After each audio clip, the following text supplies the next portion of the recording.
Assalamualaikum warahmatullahi wabarakatuh. Halo adik-adik, bagaimana kabarnya hari ini? Semoga selalu dalam keadaan sehat dan semangat untuk belajar. Hari ini kalian akan belajar bersama Bu Guru Ita. Kita akan belajar subtema 2, hewan sahabatku.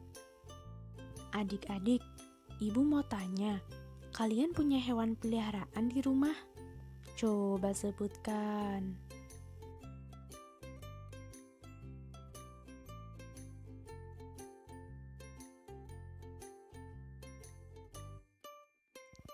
Kalian tahu tidak bagaimana cara hewan-hewan itu berkembang biak agar dapat melestarikan jenisnya? Sip, kalian benar.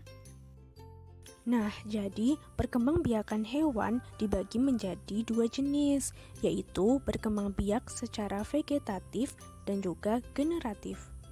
Perkembangbiakan hewan secara generatif adalah perkembangbiakan yang didahului dengan proses perkawinan, yaitu bertemunya sel telur dan sel sperma, sehingga terjadi pembuahan. Perkembangbiakan secara generatif ini dibagi lagi menjadi 3, yaitu ovipar, vivipar, dan ovovivipar. Apa itu ovipar? Kata ovipar berasal dari kata ovum, yang artinya telur, hewan yang berkembang biak dengan cara bertelur. Nah, hewan yang berkembang biak dengan cara bertelur, contohnya yaitu burung atau unggas, ikan, serangga, dan amfibi. Proses pembuahan pada hewan ovipar dibagi lagi menjadi 2, yaitu secara internal dan juga eksternal. Nah, internal yaitu pembuahan yang terjadi di dalam tubuh induknya. Contohnya itu ada jenis serangga dan juga burung. Nah, paham kan adik-adik? Coba kita perhatikan video berikut ini ya.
Pembuahan eksternal adalah pembuahan yang terjadi di luar tubuh induk betina. Contoh hewan yang melakukan pembuahan eksternal yaitu ikan dan amfibi. Kita simak video berikut yuk tentang pembuahan ikan.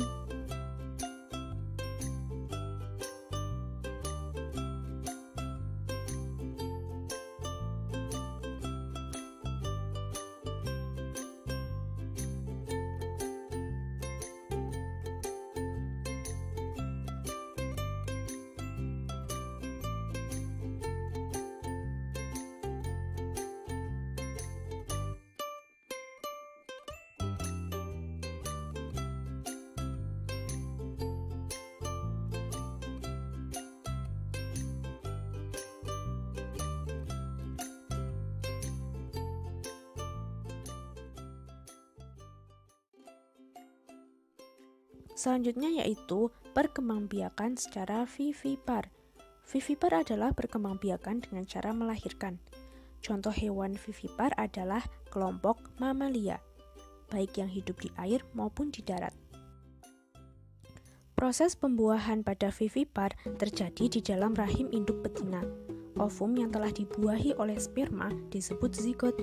Zigot kemudian tumbuh dan berkembang di dalam rahim yang disebut embrio.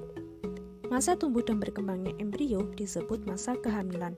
Selama masa kehamilan, embrio memperoleh makanan dari plasenta. Nah, lama dari kehamilan setiap jenis hewan itu berbeda-beda.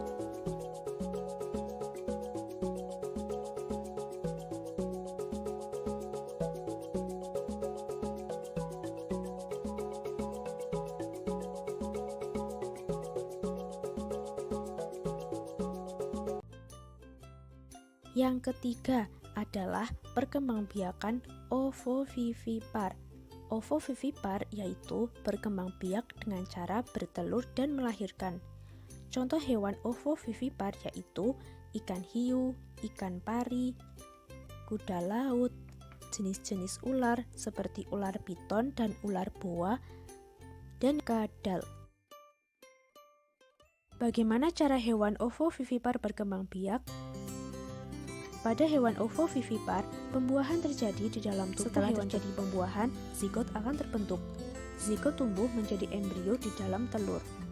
Makanan zigot hanyalah cadangan makanan yang ada di dalam telur. Setelah embrio tumbuh sempurna di dalam telur, induk betina akan mengeluarkan atau melahirkannya.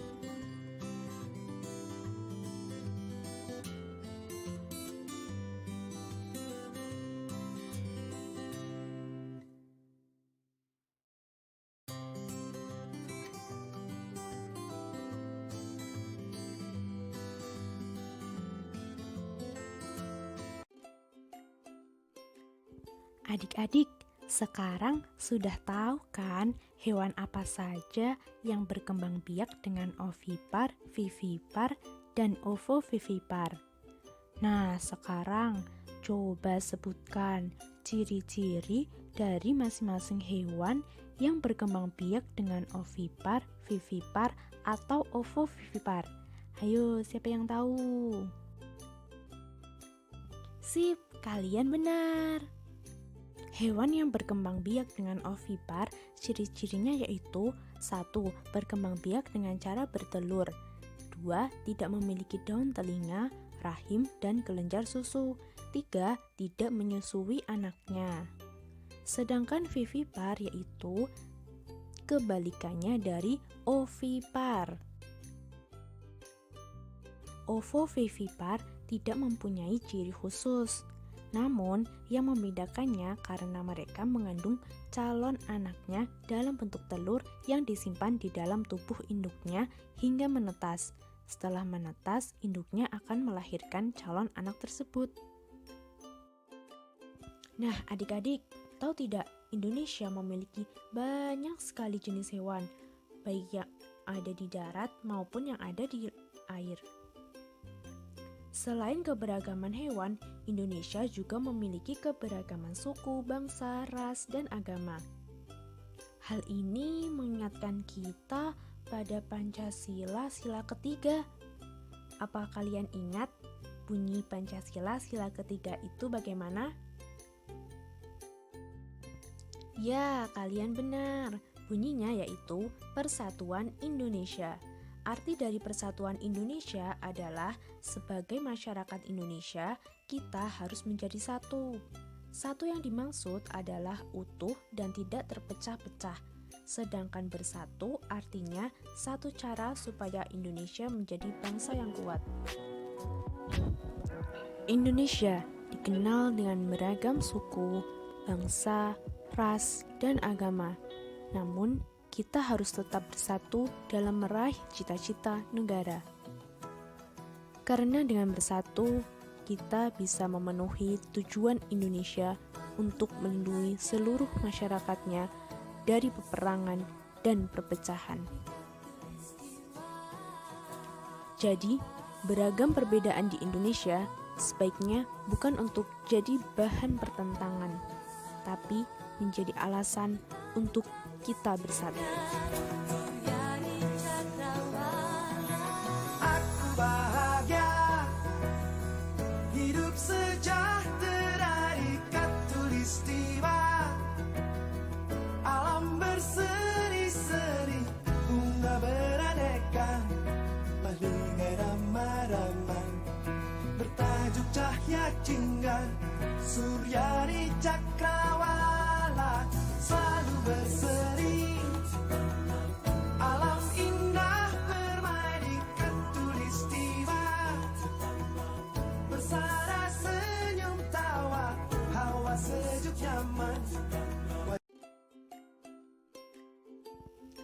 Nilai-nilai yang terkandung dalam sila ketiga Pancasila antara lain: 1. Menggunakan bahasa persatuan Indonesia antar daerah. 2. Memperjuangkan nama harum bangsa Indonesia. 3. Cinta kepada tanah air Indonesia. 4. Mengutamakan persatuan dan kesatuan daripada kepentingan pribadi. Berjiwa patriotisme dimanapun berada. Nah, nilai-nilai Pancasila tersebut harus kita terapkan baik di lingkungan keluarga, sekolah, maupun masyarakat. Di lingkungan keluarga, yang harus kalian lakukan yaitu 1. Saling menyayangi dan menjaga kerukunan sesama anggota keluarga. 2. Saling tolong-menolong dalam keluarga. 3. Tidak bertengkar walaupun berbeda pendapat. 4. Selalu bersatu dalam menyelesaikan masalah.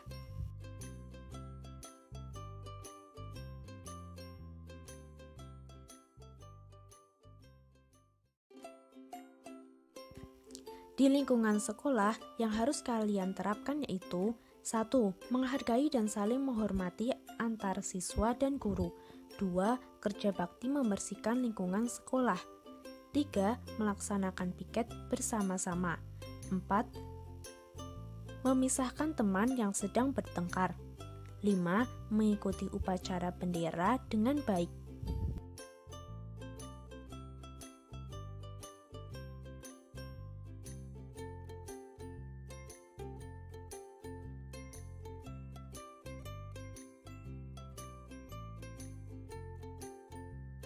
Penerapan nilai-nilai Pancasila di lingkungan masyarakat antara lain: 1. Gotong royong membangun fasilitas umum.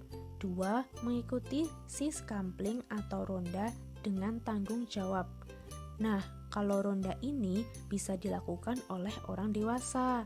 Kalau kalian ingin membantu, diperbolehkan. Yang selanjutnya yaitu memakai produk dalam negeri, cinta tanah air.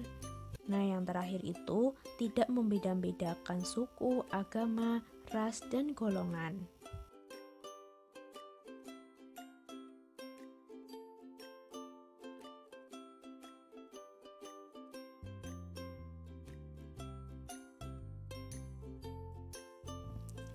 Nah, seru kan adik-adik belajar hari ini? Semoga ilmu yang kita dapat bermanfaat ya. Sampai jumpa di pertemuan selanjutnya. Bye-bye. Wassalamualaikum warahmatullahi